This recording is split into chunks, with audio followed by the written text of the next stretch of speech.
3, 2.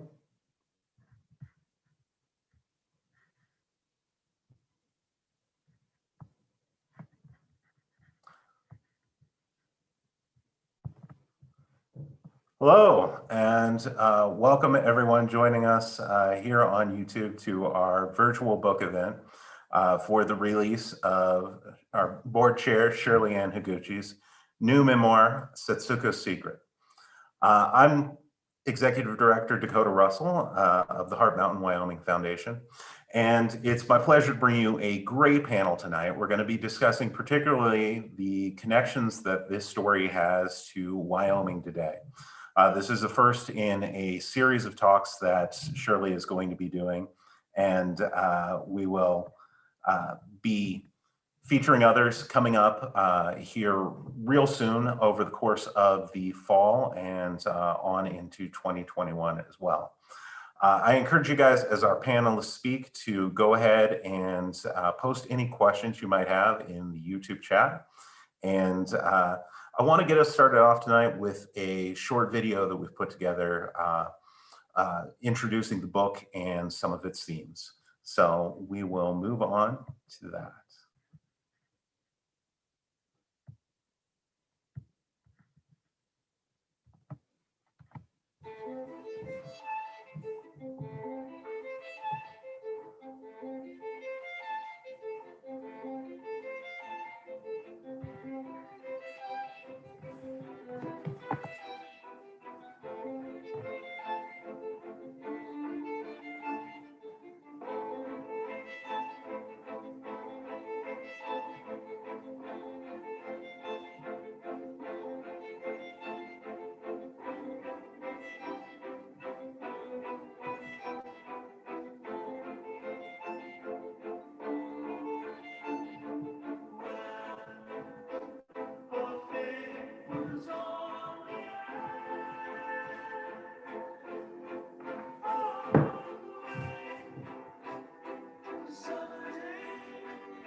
All right.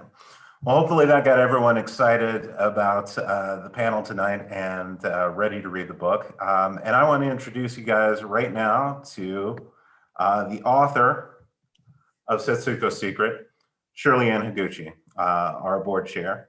And she is going to be the first of our panelists tonight. We're also going to be joined a little later on here by Ora Newlin and Pete Simpson, two more of our board members that have intimate connections to the story themselves. But before we do that, I want to give Shirley a little time to just talk to you guys about what the book is about. So Shirley, please take things over.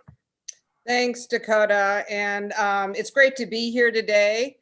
And, you know, many thanks to Dakota Russell for his great work at the center and his fantastic leadership. You're doing an amazing job, Dakota, so thanks. And I urge all of you to visit our center at Heart Mountain, but also if you're not able to go in person, please visit our website. I really use a lot of the archives that are present in the center to develop much of the research for the book.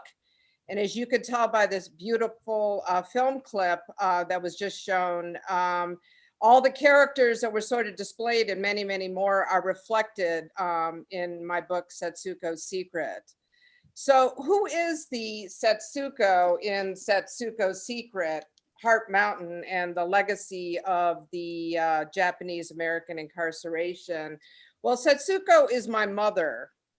And it turned out that she had this dream of having something built at the site. And she really didn't really talk much about it with us and her experiences. But it was a place that she met my father as a child, along with my father, who was a child, at Heart Mountain. And it was a secret that she really didn't discuss with me or my brothers. It is something that she did very quietly. So we only learned on her deathbed, when she was dying of pancreatic cancer, that she wanted the traditional Japanese memorial fund, the koden, as the Japanese say, given and donated to Heart Mountain, which was really a surprise, to be quite frank, to me and many others, because, you know, when you don't talk about something, you kind of wonder, why is somebody wanting to leave money to an institution that you've never really heard of? But after the Japanese attack on Pearl Harbor on December 7th, 1941, the United States fell in the state of hysteria, and it really afflicted the Japanese immigrants and citizens of Japanese origin, the Japanese Americans like my parents. And many Americans believed that the Japanese Americans posed a security threat that endangered the United States, who was now at war with Japan. Just 2 months after the Pearl Harbor attack, President Franklin Roosevelt signed Executive Order 9066, which gave the military the authority to designate parts of the United States off limits to certain groups that posed a security risk to the United States. This allowed the government to force about 120,000 Japanese Americans from their homes and businesses on the West Coast. And that included areas that in Oregon, Washington states, and part of Alaska, Hawaii, and California. And this was a very challenging time for the Japanese Americans because they really didn't know what was happening. My father's family in San Jose, California, had to sell their farm for pennies on the dollar. My mother's family in San Francisco lost their store and their home. They and the rest of the Japanese on the West Coast were forced into temporary assembly centers first that were often located in fairgrounds and horse racetracks. Many of the families had lived in these horse stalls just days before horses were actually at those racetracks. So they had to sleep on the sticky straw with, unfortunately, horse manure and other effects of animals living in those horse stalls. After the assembly centers, the Japanese Americans were sent to a series of 10 camps that stretched from California to Arkansas. My family was sent to Heart Mountain, Wyoming, a camp that eventually held almost 11,000 people at one time. In 1942, Heart Mountain became the third largest town in the entire state of Wyoming. Inside the camp, the incarcerees lived in tar paper barracks that had no running water, insulation, or privacy. Multiple families lived in the same barrack. Wind whipped through the cracks in the boards that made up the walls. The barracks often caught fire, as the residents often tried to keep warm with stoves that they had in each of their barracks. Many Japanese Americans felt shame as they knew they had been singled out by the government because of the way they looked. They tried to cope with their imprisonment by becoming more devoted to the government that had locked them up. Into this world came one of our guests this evening, Peter Simpson, who was only 12 years old at the time and the oldest son of Millward and Lorna Simpson of Cody. His father was a prominent attorney in town. And one of the most enjoyable discoveries of my research was learning that Millward Simpson visited the Heart Mountain camp not long after it opened up to greet fellow American Legion members who had been incarcerated. That group included Clarence Uno, who had fought in World War I and was one of the about 500 Japanese immigrants to earn his citizenship through a special law passed in 1935. US law had prohibited any Japanese immigrants from becoming citizens. But Clarence, who fought in World War I, was an American citizen, and he was placed in the camp even though he served in the US. Pete and his younger brother Al had visited Heart Mountain as Boy Scouts after their scoutmaster, Glenn Livingston, said he had accepted an invitation from Heart Mountain Scouts to participate in the jamboree behind barbed wire. This visit to Heart Mountain would show Pete and his brother that the scouts inside the camp were American boys just like them, not potential saboteurs, or as many had often told them. Since then, Pete has become a champion of education and fair play. We're honored to have him on our board of directors, and I know he will present the perspective of what it was like to know what it was like to be inside Heart Mountain Camp. Almost 14,000 Japanese Americans lived at Heart Mountain during the war. They lost their freedom, home, and businesses, and they reacted to their status in many ways. Others resisted the incarceration through strikes and civil disobedience, and others joined the army and fought on behalf of the country that imprisoned them. Hundreds of other young men joined the military, including Clarence Matsumura, the great uncle of my other guest, Ora Newlin. Clarence had actually been born in Wyoming. His father, known as Roy, worked for the Union Pacific Railroad before he moved the family to Los Angeles so they could get a better education. Clarence would graduate from Los Angeles schools and UCLA. When he was incarcerated at Heart Mountain, he was in charge of the theaters and the zoo that they had in Heart Mountain. I mean, it wasn't like a real zoo, but it was a zoo that the incarcerees actually pulled together. Clarence's stories after he entered the Army is a Heart Mountain classic. As a member of the 552 Field Artillery Battalion in Germany, he helped rescue prisoners who were on death march from one of the Nazi slave labor camps near Dachau. It was there he met Sally Ganor, a Lithuanian Jewish prisoner. Years later, they would be reunited in Jerusalem, and Sally would be inspired to write his classic memoir on the Holocaust, Light One Candle. Ora has grown up with Clarence's story as well as the others that detailed her family's forced relocation and incarceration. As a Heart Mountain board member and faculty member at Northwest College, she brings a sense of social justice to our community.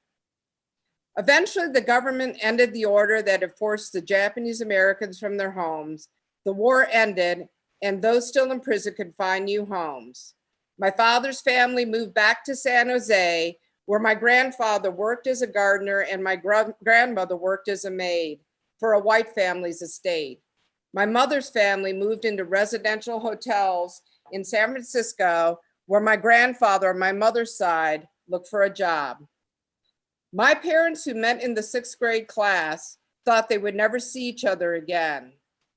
But as luck would have it, when they attended the University of California in Berkeley, they bumped into each other on campus. They started dating and eventually got married. I often say, if it wasn't for the Japanese American incarceration, I wouldn't be here to tell this story. One of the effects of my mother's silence about World War II incarceration was that I knew next to nothing about what the Japanese American community had experienced. I knew about our immediate family, but only because they talked about Heart Mountain as this mysterious place. I never received any details about what really happened. But it was after my mother's death, where on her deathbed, she said, I want to give to Heart Mountain, and how I began to understand more about my community and my history. I realized I had so much to learn. First, all of us, both in Cody Powell and throughout the United States where Japanese Americans were living, we raised money to build a museum. One of the remarkable things that I love about Heart Mountain is that the local community supported our efforts that helped us raise money to build this museum. We had our grand opening in August 2011, and you see the photo here. There's LaDonna Zoltek, Takashi Hoshizaki, and Bacon, Al, Senator Inoue, Norm, and myself cutting that ribbon. And Senator Inoue spoke about the Japanese American experience and his service during World War II as part of the 442 Regiment. I knew nothing about the resistors until I learned about Tak Hoshizaki, who's featured in this picture right up front next to LaDonna. Tak had resisted the draft and was sent to federal prison. But Tak was also many things more than that. He was a civil rights leader, and he did great things for our country, and actually went on to be a PhD scientist that really helped our country, and also served, by the way, in the Korean War very bravely. Every day I work for Heart Mountain, I feel very, very proud of what we've accomplished. As a country, one of the things that we have to learn is that something like this did cause great anguish and suffering. And so it's important that we continue to tell the story.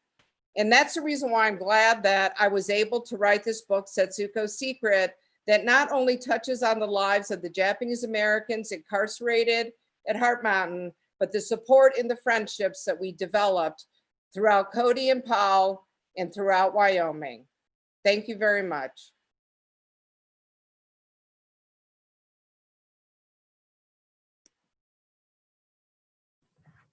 All right, so I'd like to bring up our other panelists right now. And so if you guys can go ahead and bring up your video to participate with us. Or in Pete. Hello, everyone. Hi. Hi, Shirley. Hi, Pete. Hi, Dakota. Hi, Aura. Nice to see you. Shirley, that was a wonderful, wonderful introduction. That book is going to be a classic. So I'd just like to do a little bit of a brief introduction to the two of you. Pete probably needs no introduction for those of us around Wyoming. Shirley talked a bit about his boyhood and his family's long history of service to Wyoming. Pete, of course, has had a distinguished career in higher education within the state of Wyoming with Sheridan College and with the University of Wyoming, as well as longtime service in the Wyoming State Legislature as well. Ora Newlin, who we have here with us as well, is also a board member here at the Heart Mountain Wyoming Foundation. She is an assistant professor of anthropology and sociology at Northwest College, and also is a member of the steering committee for Suru for Solidarity, a very excellent Japanese American advocacy organization.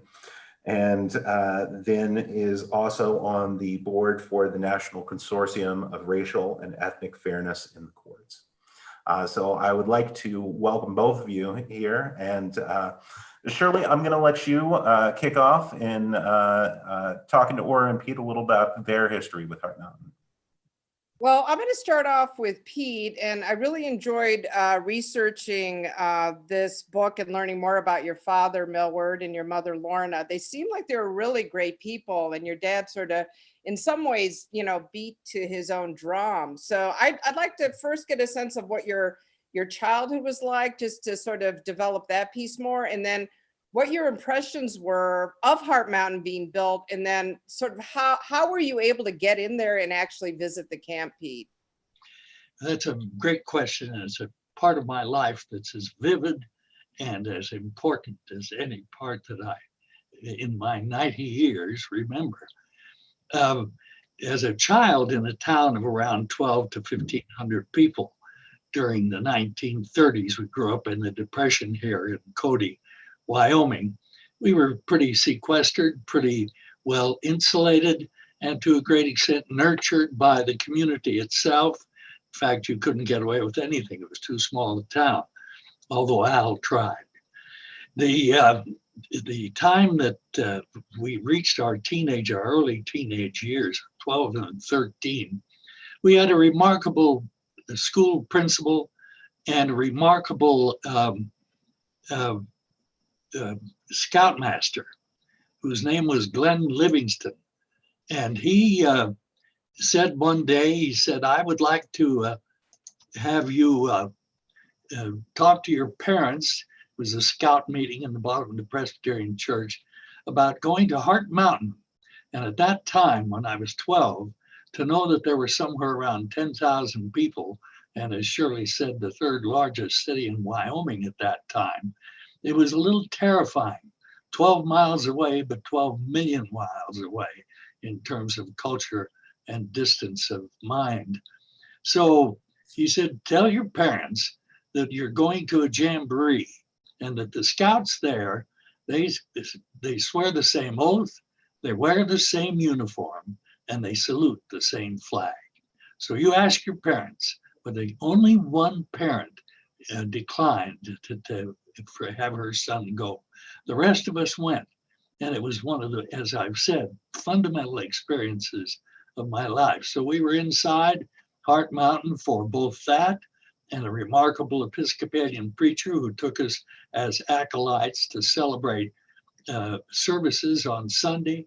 So we became pretty familiar with the insides. And I became familiar with a fellow named Luke Sakata, who has long since passed away, who I thought was the funniest guy I'd ever met. He was out in the cold. We were throwing a football together, and he said, it's so cold, my goose pimples got goose pimples. I thought, this guy is funnier than Bob Hope. We went together for each of those jamborees.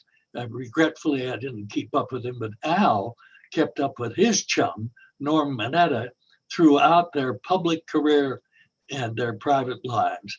So it's been fundamental experience for us. And Glenn Livingston, I've got as close to that man as I could. I idolized him, I admired him. And then later, and he knew it, I married his niece. So my time at Heart Mountain was a time of experiencing for the first time in my life, ambiguity. Sitting in my dad's car, looking out the rear window of the little old Ford V8 and seeing a soldier with a Fifth Army patch and a 442 regiment patch on his arm, saying goodbye to his girlfriend while he in full uniform was standing just outside of a guard tower where another American soldier was holding a gun pointed inside the camp. That's ambiguity for a young person. Were you ever at all frightened or scared before you entered the camp? I mean, you must have had some conversations with your friends, and I'm wondering, like, the one boy that couldn't go, what was the reason for that? Well, I think his parents were both fearful and perhaps a little bit biased. Prejudice is uniform even in small towns, and it can surface when you least like it. I don't second guess the decision. But yes, it was frightening to think of going to this place with barbed wire and soldiers and the appearance of people who had done something wrong inside.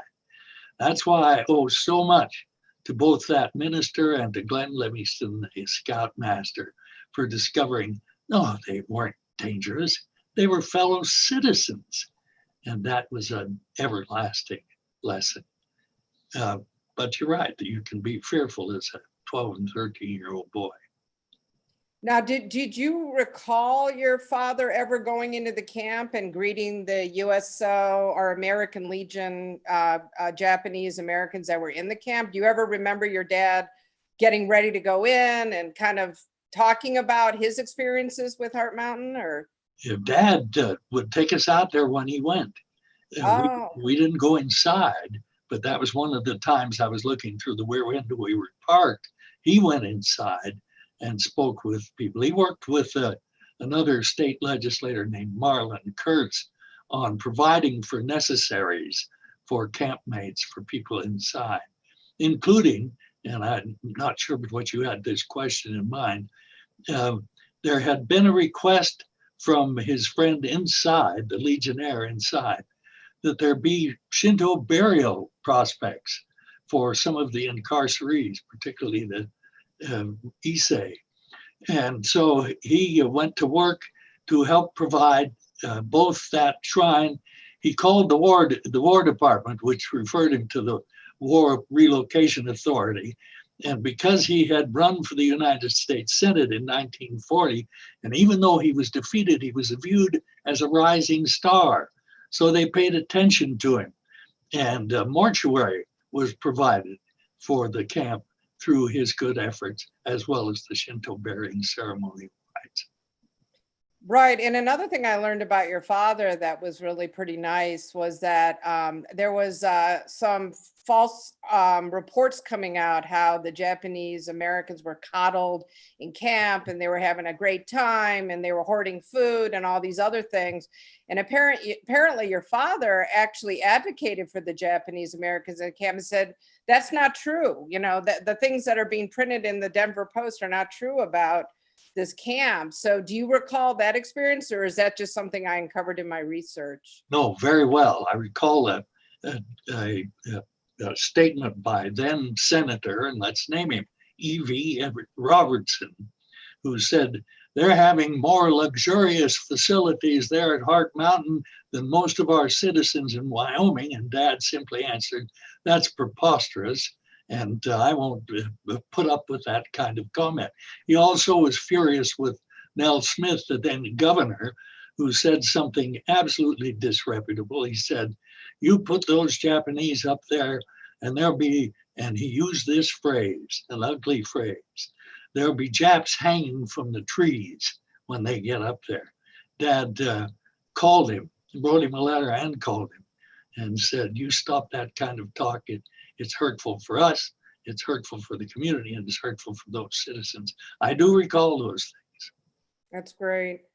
And you know what I find really interesting about my research in the book and getting to know the Simpson family so well is that in many ways our lives have been touched together for like the last 78 years. I mean, you were probably walking right past my father and my mother as children, and you were a child itself. And now some 78 years later, you know, we gather together and we're still sort of connected.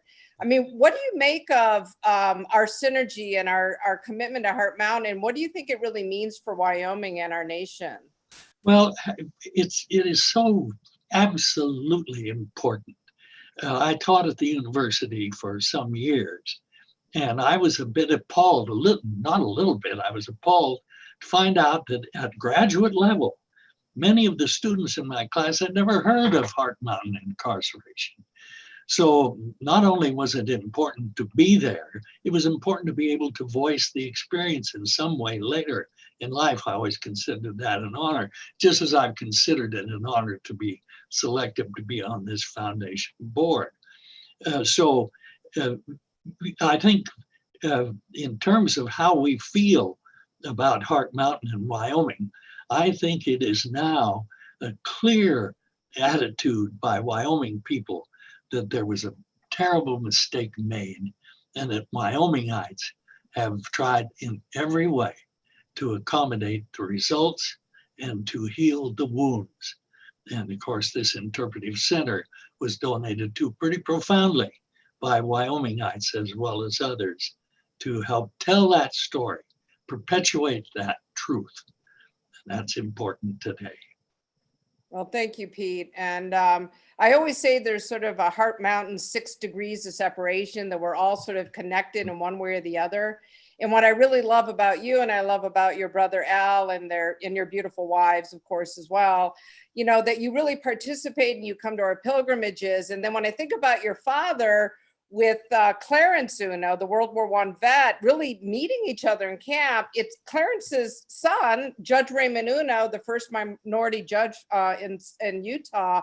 He's at those events. So we're all sort of swirling around together, some 78 years later, and it really has, that special magic. So Pete, I'm really glad that you're part of that magic and that your father did such a great job with your mother raising you. And even Al, we have to give Al a little bit of credit for being a good boy too, but I think that chip of social responsibility had passed on to both of you, and I thank you for joining us. But at this point, I'd like to bring Aura back in as well, if she could be part of the discussion and join Pete and I. But Aura has this incredible history with Wyoming, and the more I read about her and I reflect back on the book, I learn about how her family really started in Wyoming and then moved to LA and got caught up in the World War II incarceration. So, Aura, can you speak to that history a bit? And then I thought we would talk about your uncle Clarence as well.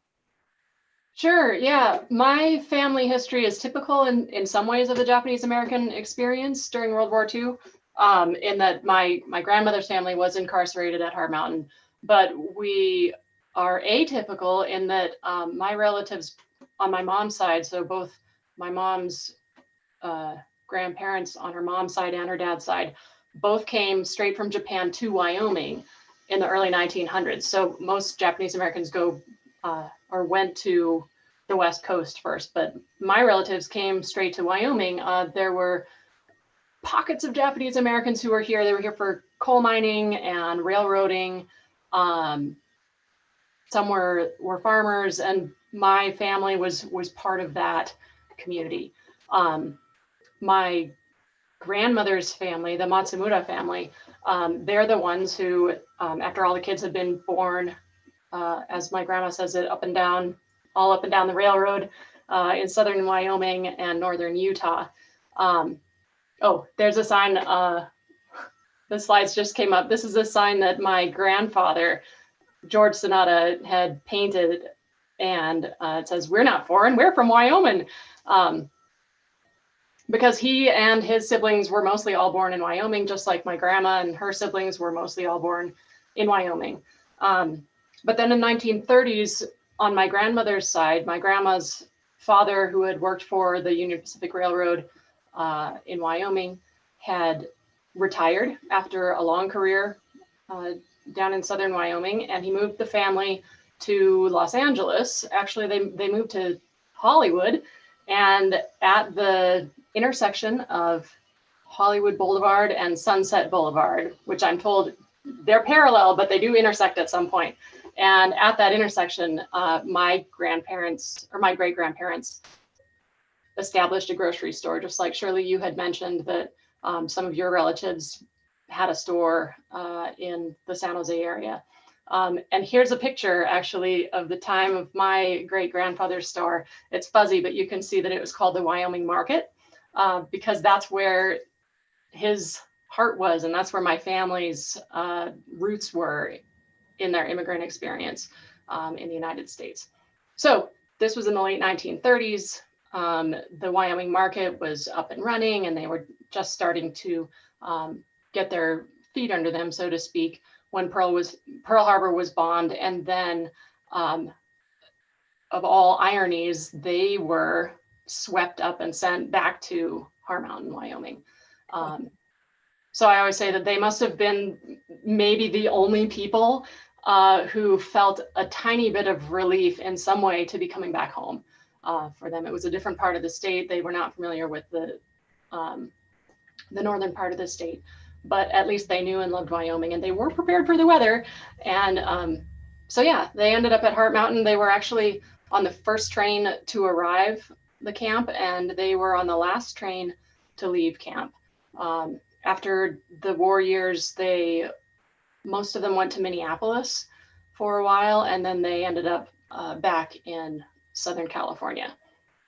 My own direct relatives, their story was a little bit different. My grandmother herself did not get incarcerated at Hart Mountain because even though all of her siblings and her parents were at Heart Mountain, she herself kind of slipped through the cracks.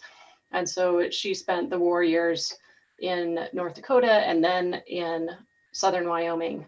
But this is a picture of her. She did actually go and visit her family at Heart Mountain. She's the one on the standing up on the right-hand side with the classy white collar. That's my grandma, Susan Sonata. And she went there to visit her family in front of their barrack at Heart Mountain. This is the only picture that I have of them as a whole group there. But while she was able to come and go freely, they had to stay there. So after the war, she stayed in Wyoming. She and my grandfather moved around from Denver and ultimately settled in Utah. And then my parents settled in Wyoming. So I myself was born and raised in Riverton, and I went away for a little bit, but now I'm back in Wyoming, and I am thrilled and just kind of boggled to be able to live and work 15 minutes from Heart Mountain. And look, speaking of all of these connections that we have, we really are like a family, I think. And Shirley talks about family in a broader sense. It feels like I've been related to Shirley and I've been related to Pete for the past, 70 years, 75 years. Here's a picture of the Newlin family with the Simpson family 1 year before we had the grand opening of our Heart Mountain Interpretive Center. You can see we were still in construction, but this was the pilgrimage the year before that. And here's our two families celebrating together at that point. There's my wife and me and our 3 daughters. Yes, exactly. That's terrific. Well, Aura, it's like, your whole life has sort of come full circle in Wyoming. And I just have a quick question. I mean, when you talk to some of your relatives about the incarceration, the fact it was so ironic that they were in Wyoming, then they happened to just move to LA and they get caught up in the war, how do they sort of reconcile those feelings? I mean, was there any anger, or was it more like, well, that's the way it goes? Or what did you pick up as a young child hearing these stories? Well, I think my family, I'm coming to understand that my family history, like many Japanese American families, the war kind of broke us. So I grew up very close to my grandmother and my grandfather because they had settled in Utah. And so I grew up visiting them all the time. But my grandma was kind of like the black sheep of the family because she was in a camp and because she did stay in Wyoming when the rest of the family was in Los Angeles. So she didn't have that experience. Shirley, I think you probably talk about this in your book about how weird it felt for you as with your Japanese American identity, but not growing up near a Japanese American community. Like you weren't near Little Tokyo or Japantown. And my grandparents were like that too. So my grandma actually was a very active educator about Asian American heritage in the West, not just Japanese American, but Chinese immigrant as well. And she talked to us kids a lot about the war years. And she said, I always knew it was unconstitutional. And I'm realizing that some of my sort of fiery social justice side probably came a little bit from her, from the stories that I heard growing up. I didn't grow up really knowing the rest of the Matsumoto family who was in California. And now that I'm more active with Heart Mountain, I've been able to reconnect with some of those and some of them, and that's a great blessing as well. And I gather that they had, differences in their experience as well. I know that some of them are or were incredibly angry about being incarcerated, and others have expressed the kind of pride that I am now able to express, like proud that this is our heritage and proud to share it with other people. But yeah. Well, speaking about one of those, angry relatives, if we could turn, I don't know if you would call them angry or just post-traumatic stress or what, but I know that your your great uncle Clarence Matsumura, who was actually in the photo in front of the barrack, I believe, in the front row. He eventually, I guess, was drafted to the Army. I know he had a lot of false starts in terms of, trying to get out of the camp early, getting a job, maybe moving to Cincinnati or something. And then from there, he morphed into joining the Army. And he has an incredible story where he rescued some Dachau marchers who were Holocaust victims. Can you sort of reflect on your Uncle Clarence? And I assume you had a chance to meet him when you were a young girl, and your impressions generally. I only met him once, and I was digging around for the picture and I couldn't find it. I'll have to ask my mom for it. But I only met Uncle Clarence once when I was probably 5 years old, and I have very good memories of him because we went to Disneyland together. So the one picture I have of me with Uncle Clarence is of us like standing by the teapots at Disneyland. I know that my mom always said that he was kind of a favorite uncle of hers whenever they did visit, which was rare. She remembered him to be, I think, jovial and kind, and she liked him from the perspective of a niece to her uncle. Since then, I've learned that I think he probably was, I don't know what his life was like. I assume that he was traumatized by his war experiences and maybe by his incarceration experiences here as well. I think his family life was bumpy, to say the least, after the war. And again, I think that's some healing that still needs to be done within my family. Again, I've been more sheltered from it, maybe because my grandmother herself wasn't incarcerated, but I'm also learning through, as Japanese Americans become more aware of the dynamics of intergenerational trauma, I'm realizing that some of that lives in me too. I always thought like, oh, I'm fine. My family was fine. But I think maybe we weren't, and maybe I'm not. And so there's still a lot of healing to be done there. And Clarence was, not unusual there, I imagine. Well, part of my research about Clarence was that there was a great sense of fulfillment towards the end of his life, especially in 1981, where he ran into Eric Saul at the Presidio Museum. And at that time was able to tell his story about what he saw during his wartime experience in the German death camps. What have you learned or experienced through that significant point of his life? I mean, that's a big deal that he rescued Dachau victims when his own family was incarcerated at Heart Mountain. I mean, that's something that sort of could really, it's kind of like one of those mind-blowing stories. You go, what? How does your family react to that? Exactly. It's astounding. I know that my grandmother was always proud of that. So Solly Ganor's book, Light One Candle, was published in, when was it published? 1994? Thereabouts.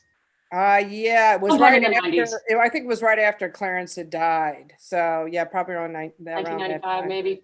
And that was the first that I had learned about it. That was the first really that anybody had, because I don't think he talked about it. Like you had mentioned, even the United States government didn't acknowledge the role of Japanese American soldiers helping to liberate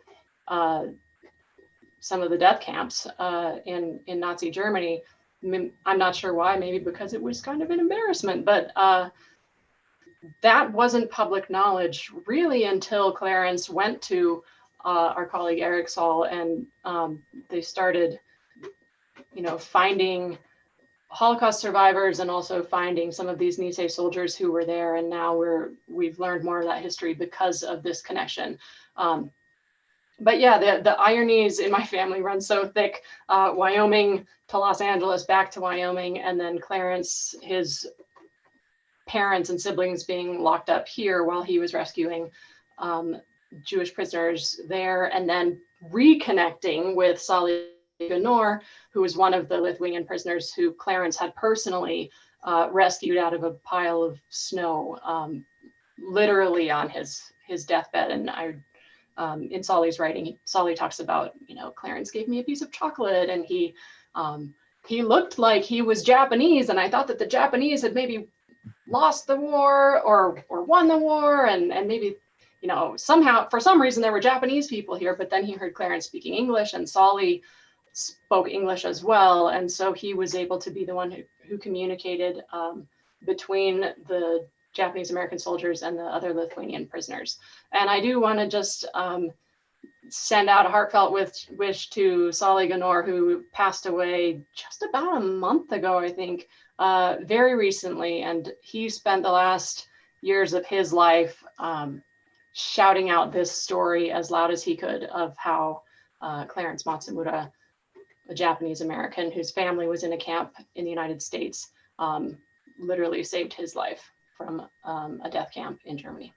Right, and just, I think it was at our last pilgrimage that we've met, we did sign a proclamation thanking Solly for his work.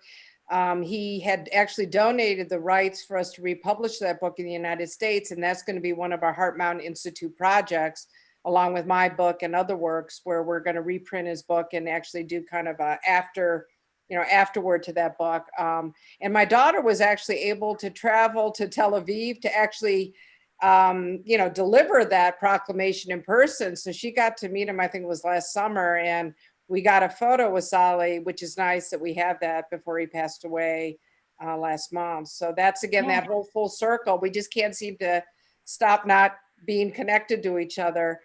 Yeah, I don't think anybody in my immediate family ever met Solly other than Clarence, but your daughter met him very recently. So again, just a huge thank you on behalf of my family to your daughter for making that personal connection. Well, why don't we bring Dakota into the conversation? I just sort of wanted to open this up a little bit and talk about the history of Heart Mountain, maybe for another 5 or 10 minutes or so, and then maybe open it up to the audience for questions. But I want to talk to Pete, or I don't even know if your memory would go back in Wyoming that far, but I guess the original founders of the Heart Mountain Wyoming Foundation, or establishing a site there, were the Blackburns. And Pete, do you remember like that time period? I guess that must have been close to 20 plus years ago or something. Yes, Dad was a great admirer of the Blackburn family, and would have been so proud of what they did to help to provide the necessary space for the Heart Mountain Relocation Foundation and for this interpretive center. So yes, I have memories of that name, both from the standpoint of Heart Mountain and from the standpoint of a relative of theirs who was sheriff at the time, Frank Blackburn. And I tried to avoid him, but he was a great guy. He actually taught us how to swim. He was a remarkable man. But yes, I do recall the Blackburns, and I do recall Dad's fondness and admiration of both of them. And I actually have a picture that I need to dig up from somewhere, but I have a picture of great Uncle Clarence with the Blackburns standing at the memorial wall out at Heart Mountain, before there was an interpretive trail and before there was a museum. That's great.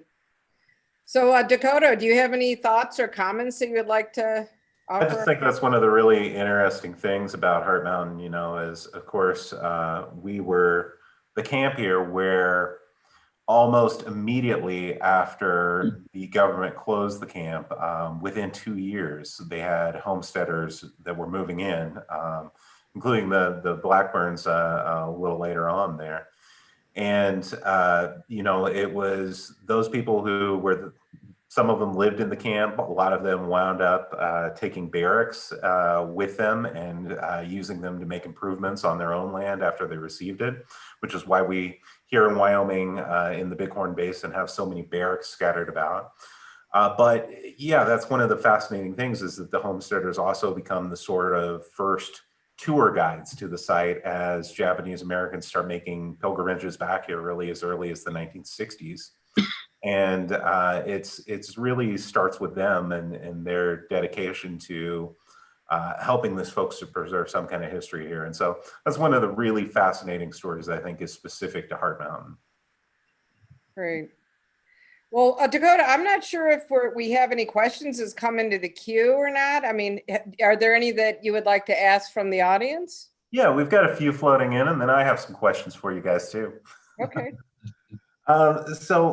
First question we had coming in was from Roger McDaniel. And I thought that name might be familiar to you, Pete. Wonderful man. He was asking specifically if you had any memories of the camp director, Guy Robertson, or I know you mentioned Marlon Kurtz, who was on the staff here, but what about other staff members and members of the administration too? I did not, Dakota. I had mostly acquaintances with just the scoutmaster of Troop 333, Japanese American troop, and the scouts themselves. The administrative people, Dad would visit with them on more than one occasion, but those are the times we were either in the car or waiting for him. And so I don't have a memory directly. Roger, I'm addressing this to you. My memory is pretty good on those other subjects, however, but I don't. I do remember the name. I remember a very formal looking man who could have been that very fellow who came out with Dad one time to the car, and there was a sort of long conversation through the car windows. But outside of that, I strike out. So you touched on Glenn Livingston a little bit, and I think for the Cody folks, it's always interesting. I know my kids go to Glenn Livingston Elementary School in Cody, and it always blows their minds when I have students from the school out here to the center and explain that Glenn Livingston was a real person. You know, we had a question come in. Someone was asking, you know, did Glenn receive any pushback from the community on his decision to bring people out there? Was that an unpopular opinion in Cody at the time? Yes, there was some pushback, just like there was in terms of signs on the doors and windows down Main Street. And again, we use an uncomplimentary word, but no Japs allowed on the windows of stores. And so Glenn did receive some pushback that he was a man of great courage and great personal integrity. I'll tell you a small story related to that. When I was in my early 20s and at the University of Wyoming, Dad ran for the governorship, which he actually won, and he needed a chief of staff. And because of Glenn's integrity, because of his reputation, because of his honesty and the way in which he dealt with people, he asked Glenn to be his chief of staff. And I'll never forget Glenn sitting in the living room of our house. And when Dad offered that to him, he said, "Would you become my chief of staff?" And Glenn said with a smile, "Simp," they used to call him Simp, "Simp, I'm a schoolman. I'm a scoutmaster. I'm a teacher." I'll never forget that. And that's the kind of integrity he carried. For all of us, we admired him, we looked up to him, and we value his memory. Let me tell you one other thing related to the pilgrimage where Tom Brokaw came recently. And CBS Sunday Morning covered it. Lee Cowan, the host, was here at Heart Mountain. And this was a wonderful Sunday morning feature, mostly about the friendship between Al and Norm Mineta. But during that narrative, Glenn Livingston's name and his picture came up on the Sunday morning program. And Al must have had half a dozen letters from people saying, "Who was that guy? Did he get any honor for that? Did he must have been quite a guy." Al had the privilege of telling him, yeah, he was quite a guy. Thanks, Pete. Shirley, I had a question for you specifically. So I know this book, we've talked a lot tonight about the history of Heart Mountain, but this book, if we could get a little more personal, is also a book about your relationship with your mother and trying to understand that. And so um, I guess I want to know a little bit about, the process of writing this book, how it has maybe changed the way that you thought about your mother and thought about your relationship. Well, that's a pretty complicated question. I might need a psychologist to help me answer it. But I think that the biggest issue kind of growing up in Ann Arbor, Michigan, which I understand, I know that Al went to Cranbrook Academy in Bloomfield Hills, I think. I don't know, Al, did you, or Pete, did you have to go to Cranbrook as well? Yes, I was the first one who Oh, went. you were the first one. Okay. I mean, 'cause we lived Yeah. very close to Yeah. Cranbrook Academy. Yes, Um, I was an underclassman. right. Okay. Well, I mean, growing up in Ann Arbor, Michigan, there weren't a lot of, Japanese Americans there. So if, my mother, who didn't really talk much about the incarceration, didn't talk about it, and I didn't have any other Japanese Americans around me growing up, I think it's really hard to sort of appreciate kind of what had happened back in 1942 at Heart Mountain. So as a result, I think a lot of my mother's characteristics were very difficult at times for me to understand. She was a great woman. Everyone loved her, especially the folks in Wyoming that knew her while she was on the Heart Mountain board. But she could be a tad controlling, and she was in many ways a perfectionist. And she also liked getting things on sale. So she would, instead of buying one thing on sale, she would buy a lot of things on sale, and then she'd stock up on that. I always kind of joke around that one time we found a pair of pants um, that were on sale at one of the local department stores, and she bought me 3 pairs, one in white, one in blue, and one in red, red, white, and blue. So it was all these kind of unusual. I knew it was kind of different, but I didn't really sort of understand the background. And also her fascination with real estate. I mean, she might have bought and flipped more than 20 or 30 homes throughout her lifetime. And I think her fascination with real estate, I discovered through my research, was that when she was in Heart Mountain, right before they left the camp, she ordered all these books on how to build your perfect home and how to buy your perfect home and how to live the perfect life.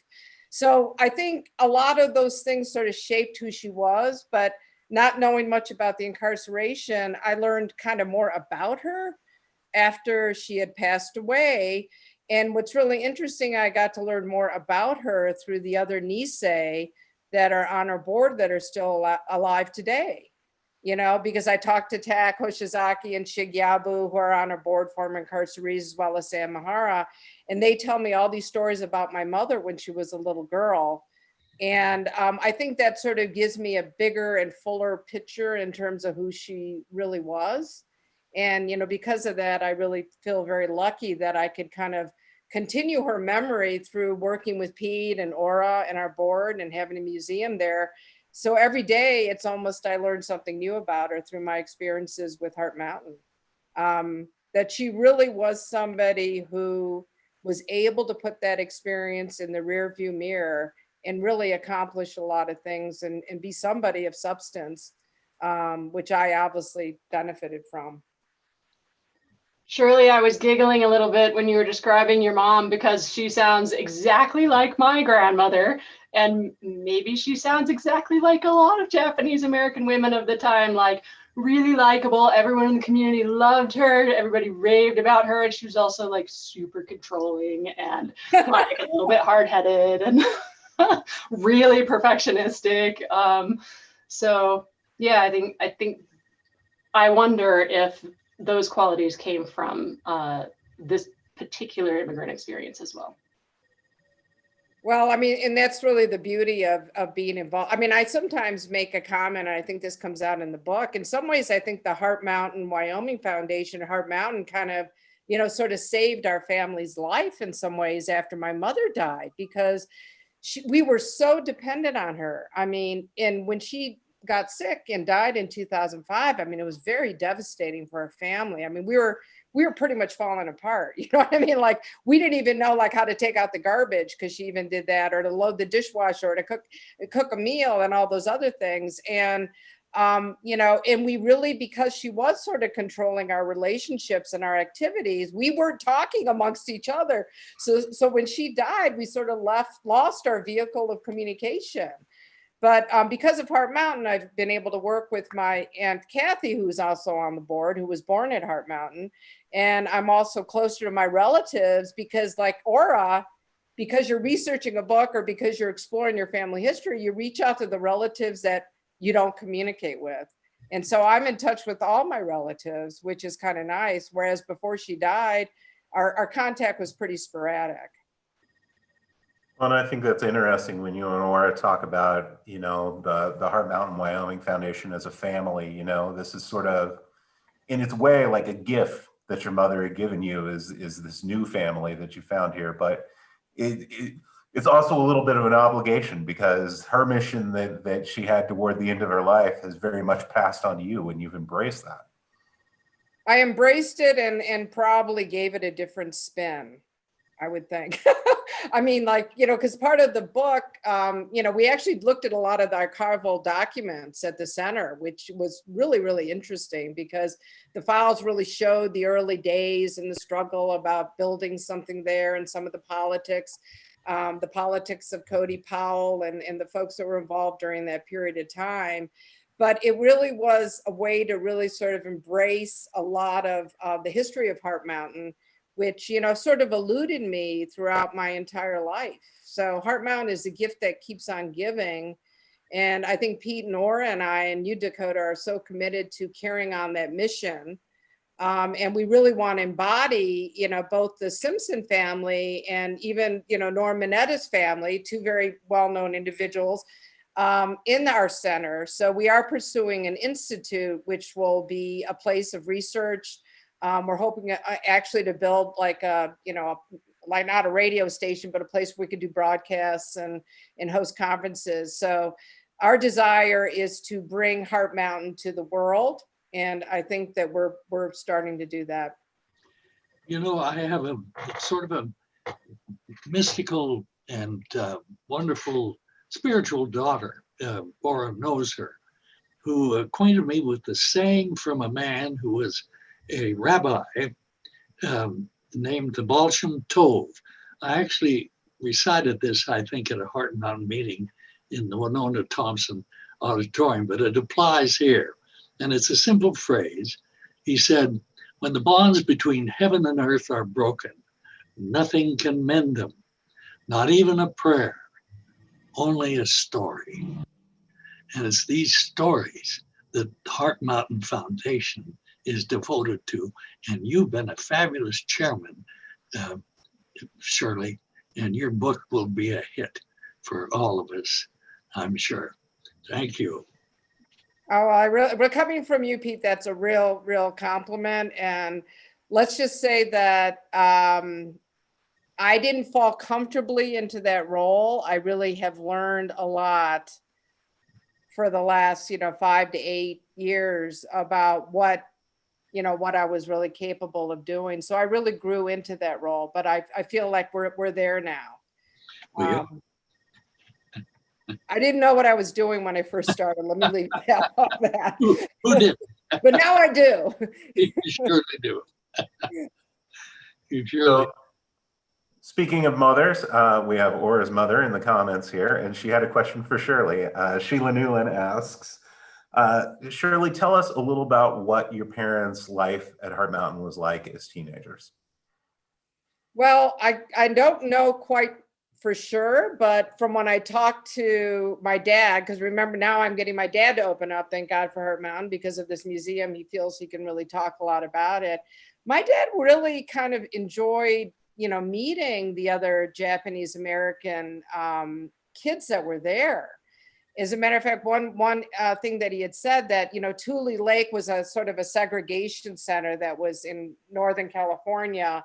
And some of the Tule Lake prisoners that were considered loyal were transferred to Heart Mountain. So he saw that experience as having more friends to hang out with. So I know for my father, he saw that as a way to stay connected to many Japanese American kids, because growing up on a farm that was 14.25 acres in San Jose, I mean, he didn't really have a lot of Japanese American friends. So that was, he sort of probably experienced it as a positive experience in many ways. My mother, again, never really talked about her experiences in camp, but she really more or less talked about it as a place that she met my father when they were children. And in many ways, when I was growing up, I saw Heart Mountain as a place of love, Heart Mountain, and sort of had this sort of star, dust ballroom imagery of sort of the relationship.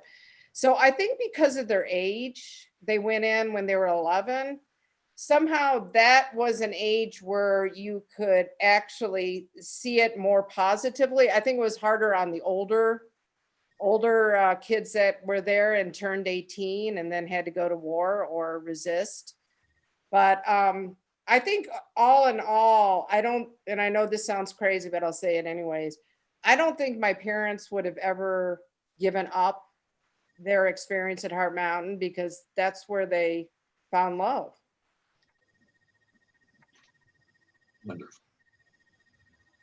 So I have kind of a big philosophical question that's come in the comments for all three of you here, and Aura, we'll let you start with this one. But one of our commenters was asking, how do we reconcile with history that is uncomfortable or painful to us? How do we shape how we remember that and how we preserve that there? And that's a big question that I know that we ask ourselves a lot in the foundation when we get together. And so I kind of like each of you to give me a little bit of your personal take on how we approach remembering history. You want me to start, Dakota? Sure. The first thing that comes to mind for me is a story that it always, for me, I think I've told it before, but it has crystallized this very question for me. A few years back, I was having a conversation with one of my students at Northwest College, and I was talking about my family history and Heart Mountain. And this was a young man who grew up in Cody, and he grew up, hiking and hunting and loving this landscape for the landscape that local kids love it for, right? The mountain is part of our daily lives here. And he had the most insightful question. He said to me, I look at that mountain and I see, it makes me happy. It makes me think of like camping and hunting and hiking. And he said, what do you feel when you look at that mountain? Does it make you sad? And I thought for a second and I said, no, it makes me happy too, because I know that we have this foundation now, the Mountain Wyoming Foundation. We have this amazing museum on site. And I told him, I think that I would feel sadness and anger looking at that mountain if there was nothing there, which there wasn't prior to, the Blackburns raising money and insisting on protecting this site, and then Shirley's mom coming on, and Pete and his brother. If there was nothing on this site, then it would be awful to look at it for me, I think. But now that we have been telling the story, to Pete's quote there, stories might be the only way to heal what did you say? The fracture between heaven and earth. And so I guess that's my answer, how to reconcile a dark past without letting it, disappear. And that's exactly what we're doing with our museum and with our board that has a national reach. We are anchored here in Northwest Wyoming, but we are working tirelessly to get this story out nationally and internationally with Shirley's work in Japan. So telling the stories makes me be able to be happy and proud when I think of that history instead of sad. That's a wonderful response, Aura, and I'm going to pursue that same question. Reconciliation, oftentimes, if we read about it in terms of history, worldwide history, seems like sort of an instant process. Reconciliation in South Africa was a procedural reconciliation, a formal reconciliation between the Dutch South Africans and the Black community. The reconciliation process, it strikes me, is absolutely never ending. The story is not an instant process. The process itself is ongoing. That's why I'm proud of establishing an interpretive learning center, because learning is lifelong.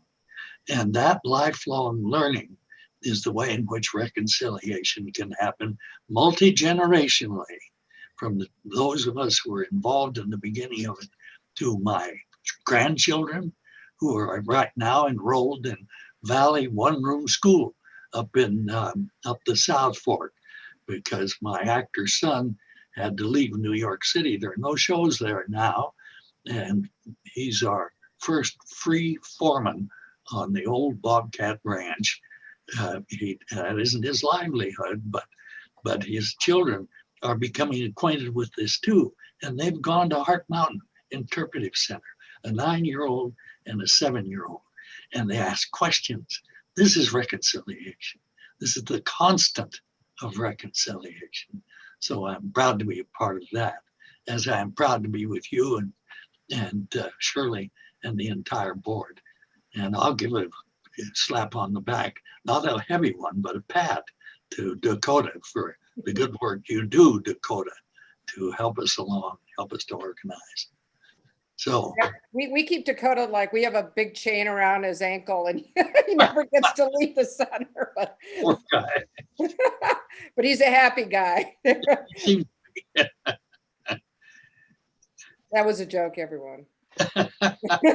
We really don't do that. Well, So Shirley, I'll ask you to go next. Besides keeping a chain around my ankle, how do you think about preserving this history? well, it's the reconciliation and preserving the history. I really appreciated, Pete, your comment and Aura's.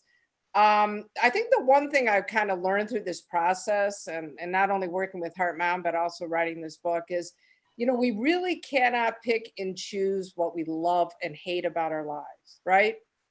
It's one big ball of experiences, and unfortunately we can't pick and choose. We got to accept what we have. And I really think acceptance is really part of the healing process, and understanding and education. So, at times I get kind of, angry or frustrated about certain political issues or things historically that happened to the Japanese Americans in World War II. But if you really think about it, our lives would have been so much different but for that experience. My parents went to Med. Who knows what would have happened to Norm Mineta? I mean, would if he had become Secretary of Commerce and Transportation? If he would have stayed in San Jose, he might have ended up being an insurance executive, because that's what I think his father was running. So our lives really changed dramatically because of that experience, that bad, negative experience. But I think negative experiences allow growth and exploration, and it really gives you a fuller sense of who you are and where you want to end up in life. So I consider this all one big educational experience, actually. So moving forward with that theme, I did have a question Sandy Garnett had asked in our comments, and I'll let you field this one first, Aura, is to tell us a little more about Suryo for Solidarity and the work that you do with them. And then Shirley, if you could pipe in after Aura and just talk, since it's semi-related, a little bit about the work that you've been doing with intergenerational trauma. Hi, Sandy. Yeah, so I had started, my response to the previous question was at a very a kind of small level, like a personal reconciliation. And then Pete exploded it out a little bit with formal reconciliation and redress and things like that. So the other important answer to the first question for me, how do we reconcile this awful past now in hindsight? One of the ways that I've been doing that in my own life is through involvement with this group, Suryo for Solidarity, that my friend Sandy Garnett asked a question about.